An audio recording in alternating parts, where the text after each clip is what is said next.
वंदे मातरम। देख रहे हैं लीड इंडिया टीवी न्यूज। सुबह से अब तक की खास खबरें न्यूज अपडेट में। नमस्कार साथियों, हिज एक्सेलेंसी अब्दुल्ला शाहिद जी, आपको अध्यक्ष पद संभालने की हार्दिक बधाई।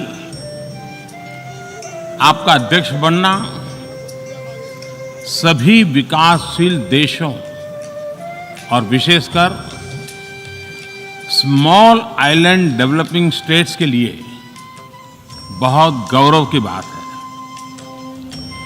अध्यक्ष महोदय, गत 1.5 वर्ष से पूरा विश्व 100 साल में आई सबसे बड़ी महामारी का सामना कर रहा है। ऐसी भयंकर महामारी में जीवन गंवाने वाले सभी लोगों को मैं श्रद्धांजलि देता हूं और परिवारों के साथ अपनी संवेदनाएं व्यक्त करता हूं। अध्यक्ष महोदय, मैं उस देश का प्रतिनिधित्व कर रहा हूं जिसे मदर ऑफ डेमोक्रेसी का गौरव हासिल है। लोकतंत्र की हमारी हजारों वर्षों की महान परंपरा रही है। इस 15 अगस्त को भारत ने अपनी आजादी के 75वें साल में प्रवेश किया है। हमारी विविधता हमारे सशक्त लोकतंत्र की पहचान है। एक ऐसा देश जिसमें दर्जनों भाषाएं हैं, सैकड़ों बोलियां हैं, अलग अलग रहन सहन खान पान है। ये वाइब्रेंट डेमोक्रेसी का बेहतरीन उदाहरण है। ये भारत के लोकतंत्र की ताकत है। एक छोटा बच्चा जो कभी एक रेलवे स्टेशन के टी स्टॉल पर अपने पिता की मदद करता था, वो आज चौथी बार भारत के प्रधानमंत्री के तौर पर UNGA को संबोधित कर रहा है।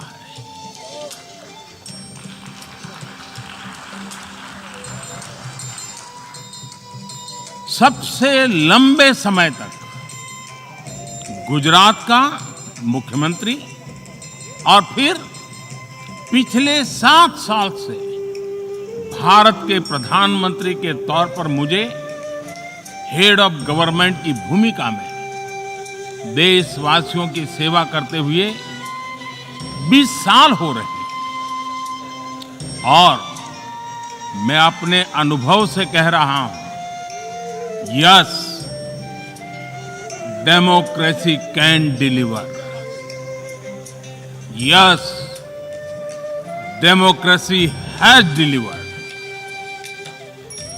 अध्यक्ष महोदय, एकात्म मानव दर्शन के प्रणेता पंडित दीनदयाल उपाध्याय जी की आज जन्म जयंती है। एकात्म मानव दर्शन यानी इंटीग्रल ह्यूमनिज्म, अर्थात स्व से समष्टि तक विकास और विस्तार की सहयात्रा। Expansion of the self, moving from individual to the society, the nation and entire humanity। और ये चिंतन अंत्योदय को समर्पित है। अंत्योदय को आज की परिभाषा में where no one is left behind कहा जाता है। इसी भावना के साथ भारत आज इंटीग्रेटेड, इक्विटेबल, डेवलपमेंट की राह पर आगे बढ़ रहा है। विकास सर्वसमावेशी हो, सर्वस्पर्शी हो, सर्वव्यापी हो, सर्वपोषक हो, यही हमारी प्राथमिकता है। बीते 7 वर्षों में भारत में 43 करोड़ से ज्यादा लोगों को बैंकिंग व्यवस्था से जोड़ा गया है, जो अब तक इससे वंचित थे। आज 36 करोड़ से अधिक ऐसे लोगों को भी बीमा सुरक्षा कवच मिला है, जो पहले इस बारे में सोच भी नहीं सकते। 50 करोड़ से ज्यादा लोगों को मुफ्त इलाज की सुविधा देकर भारत ने उन्हें क्वालिटी हेल्थ सर्विस से जोड़ा है। भारत ने 3 करोड़ पक्के घर बनाकर बेघर यानी होमलेस परिवारों को होम ओनर्स बनाया है। अध्यक्ष महोदय, प्रदूषित पानी भारत ही नहीं, पूरे विश्व और खासकर गरीब और विकासशील देशों की बहुत बड़ी समस्या है। भारत में इस चुनौती से निपटने के लिए हम 17 करोड़ से अधिक घरों तक पाइप से साफ पानी पहुंचाने का बहुत बड़ा अभियान चला रहे हैं। विश्व की बड़ी बड़ी संस्थाओं ने ये माना है कि किसी भी देश के विकास के लिए वहां के नागरिकों के पास जमीन और घर के प्रॉपर्टी राइट्स यानी ओनरशिप का रिकॉर्ड होना बहुत जरूरी है। दुनिया के बड़े बड़े देशों में बड़ी संख्या में ऐसे लोग हैं जिनके पास जमीनों और घरों के प्रॉपर्टी राइट्स नहीं है। आज हम भारत के 6 लाख से अधिक गांवों में ड्रोन से मैपिंग कराकर करोड़ों लोगों को उनके घर और जमीन का डिजिटल रिकॉर्ड देने में जुटे। ये डिजिटल रिकॉर्ड प्रॉपर्टी पर विवाद कम करने के साथ ही access to credit, bank loan तक लोगों की पहुंच बढ़ा रहा है। अध्यक्ष महोदय, आज विश्व का हर 6ठा व्यक्ति भारतीय है। जब भारतीयों की प्रगति होती है तो विश्व के विकास को भी गति मिलती है। When India grows, the world grows. When India reforms, the world transforms. Bharat में हो रहे साइंस और टेक्नोलॉजी आधारित इनोवेशंस विश्व की बहुत मदद कर सकते हैं। हमारे टैक्स सॉल्यूशंस का स्केल और उनकी कम लागत दोनों अतुलनीय है।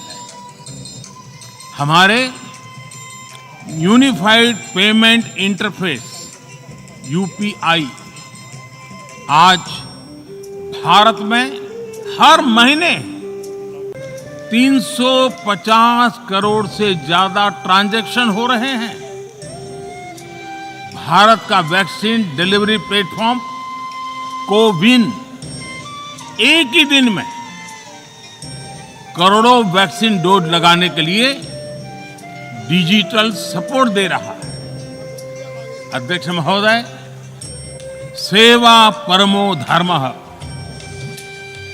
सेवा परमो धर्मः को जीने वाला भारत सीमित संसाधनों के बावजूद भी वैक्सीनेशन डेवलपमेंट और मैन्युफैक्चरिंग में जी जान से जुटा है। मैं यूएनजीए को ये जानकारी देना चाहता हूं कि भारत ने दुनिया की पहली डीएनए वैक्सीन विकसित कर ली है, जिसे 12 साल की आयु से ज्यादा के सभी लोगों को लगाया जा सकता है। एक और mRNA वैक्सीन अपने डेवलपमेंट के आखिरी चरण में है। भारत के वैज्ञानिक कोरोना की एक नेजल वैक्सीन के निर्माण में भी जुटे हैं। मानवता के प्रति अपने दायित्व को समझते हुए भारत ने एक बार फिर दुनिया के जरूरतमंदों को वैक्सीन देनी शुरू कर दी है।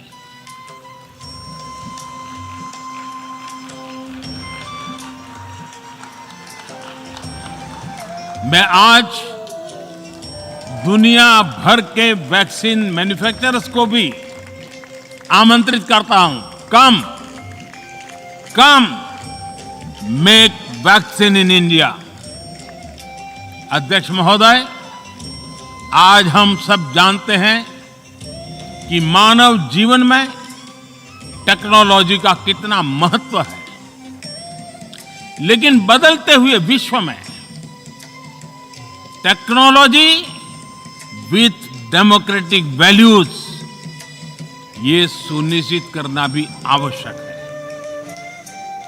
भारतीय मूल के डॉक्टर्स, इनोवेटर्स, इंजीनियर्स, मैनेजर्स किसी भी देश में रहें, हमारे लोकतांत्रिक मूल्य उन्हें मानवता की सेवा में जुटे रहने की प्रेरणा देते रहते हैं। और ये हमने इस कोरोना काल में भी देखा है। अध्यक्ष महोदय, कोरोना महामारी ने विश्व को यह भी सबक दिया है कि वैश्विक अर्थव्यवस्था को अब और अधिक डाइवर्सिफाई किया जाए। इसके लिए ग्लोबल वैल्यू चेन्स का विस्तार आवश्यक है। हमारा आत्मनिर्भर भारत अभियान इसी भावना से प्रेरित है। ग्लोबल इंडस्ट्रियल डाइवर्सिफिकेशन के लिए भारत विश्व का एक लोकतांत्रिक और भरोसेमंद पार्टनर बन रहा है। और इस अभियान में भारत ने इकोनॉमी और इकोलॉजी दोनों में बेहतर संतुलन स्थापित किया है। बड़े और विकसित देशों की तुलना में क्लाइमेट एक्शन को लेकर भारत के प्रयासों को देखकर आप सभी को निश्चित ही गर्व होगा। आज भारत बहुत तेजी के साथ 450 गीगावाट रिन्यूएबल एनर्जी के लक्ष्य की तरफ बढ़ रहा है। हम भारत को दुनिया का सबसे बड़ा ग्रीन हाइड्रोजन हब बनाने के अभियान में भी जुट गए हैं। अध्यक्ष महोदय, हमें अपनी आने वाली पीढ़ियों को जवाब देना है कि जब फैसले लेने का समय था, तब जिन पर विश्व को दिशा देने का दायित्व था, वो क्या कर रहे थे। आज विश्व के सामने रिग्रेसिव थिंकिंग और एक्सट्रीमिज्म का खतरा बढ़ता जा रहा है। इन परिस्थितियों में पूरे विश्व को साइंस बेस्ड रेशनल और प्रोग्रेसिव थिंकिंग को विकास का आधार बनाना ही होगा। साइंस बेस्ड अप्रोच को मजबूत करने के लिए भारत एक्सपीरियंस बेस्ड लर्निंग को बढ़ावा दे रहा है। हमारे यहाँ स्कूलों में हजारों अटल टिंकरिंग लैब्स खोली गई हैं, इंक्यूबेटर्स बने हैं और एक मजबूत स्टार्टअप इकोसिस्टम विकसित हुआ है। अपनी आजादी के 75 वर्ष के उपलक्ष्य में जब हम आजादी का अमृत महोत्सव मना रहे हैं, भारत 75 ऐसे सैटेलाइट्स को अंतरिक्ष में भेजने वाला है जो भारतीय विद्यार्थी स्कूल कॉलेजों में बना रहे हैं। अध्यक्ष जी, दूसरी ओर रिग्रेसिव थिंकिंग के साथ जो देश आतंकवाद का पॉलिटिकल टूल के रूप में इस्तेमाल कर रहे हैं, उन्हें ये समझना होगा कि आतंकवाद उनके लिए भी उतना ही बड़ा खतरा है। ये सुनिश्चित किया जाना बहुत जरूरी है कि अफगानिस्तान की धरती का इस्तेमाल आतंकवाद फैलाने और आतंकी हमलों के लिए न हो। हमें इस बात के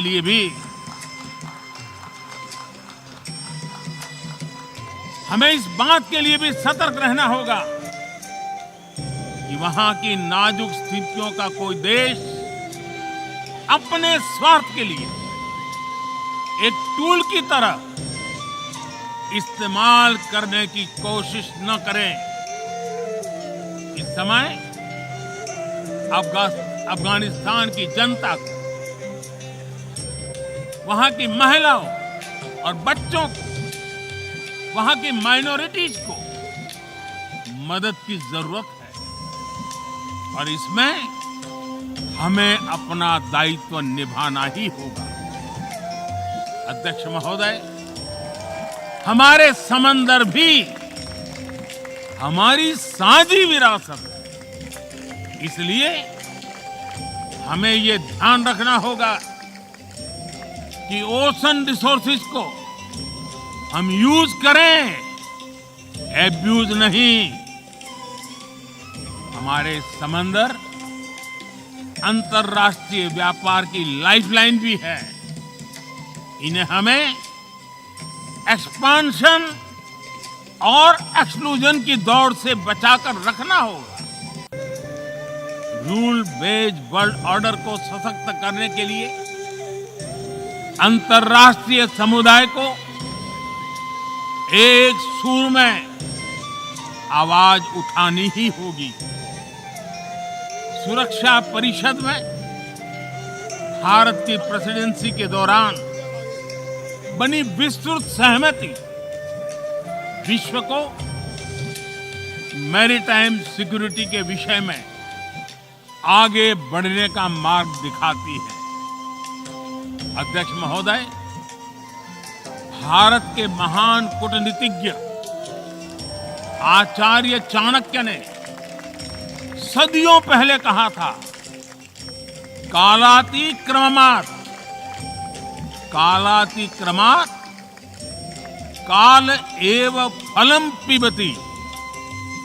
जब सही समय पर सही कार्य नहीं किया जाता तो समय ही उस कार्य की सफलता को समाप्त कर देता है। संयुक्त राष्ट्र को खुद को प्रासंगिक बनाए रखना है तो उसे अपनी इफेक्टिवनेस को सुधारना होगा, रिलायबिलिटी को बढ़ाना होगा। यूएन पर आज कई तरह के सवाल खड़े हो रहे हैं। इन सवाल को हमने क्लाइमेट क्राइसिस में देखा है, कोविड के दौरान देखा है, दुनिया के कई हिस्सों में चल रही प्रॉक्सी वॉर, आतंकवाद और अभी अफगानिस्तान के संकट ने इन सवालों को और गहरा कर दिया है। कोविड के ओरिजिन के संदर्भ में और ease of doing business ranking को लेकर वैश्विक गवर्नेंस से जुड़ी संस्थाओं ने दशकों के परिश्रम से बनी अपनी विश्वसनीयता को नुकसान पहुंचाया है। ये आवश्यक है कि हम यूएन को ग्लोबल ऑर्डर, ग्लोबल लॉज और ग्लोबल वैल्यूज के संरक्षण के लिए निरंतर सुदृढ़ करें।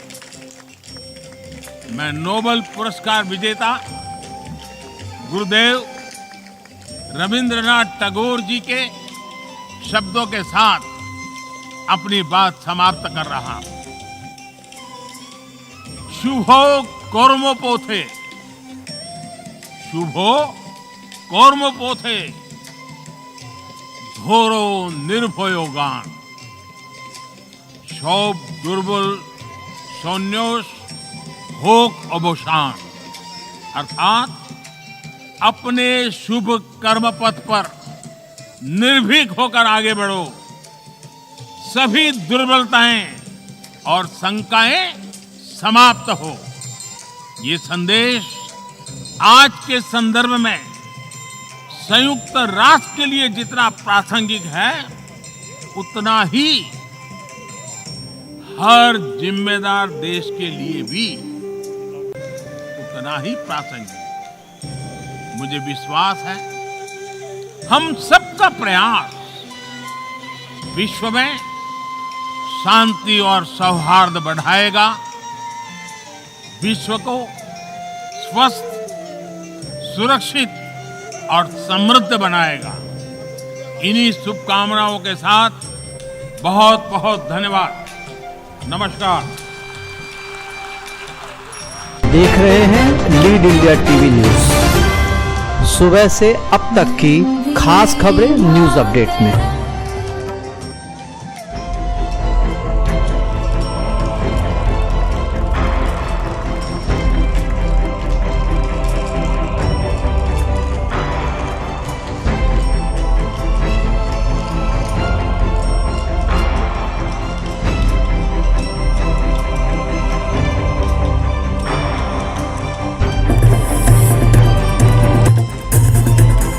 खबर वो जो सही रास्ता दिखाए, वो नहीं जो अनदेखी अनसुनी हो। खबर वो जो हकायत पर मबनी हो। खबर वो जो निकलकर सामने आए, वो नहीं जो सनसनी फैलाए, वो नहीं जो आपकी सोच गुमराह कर दे। हर छोटी बड़ी खबर पर नजर, इसका ताल्लुक आपसे। वो नहीं जो महज बड़े बोल हो। खबर वो जो शऊर को उजागर करे।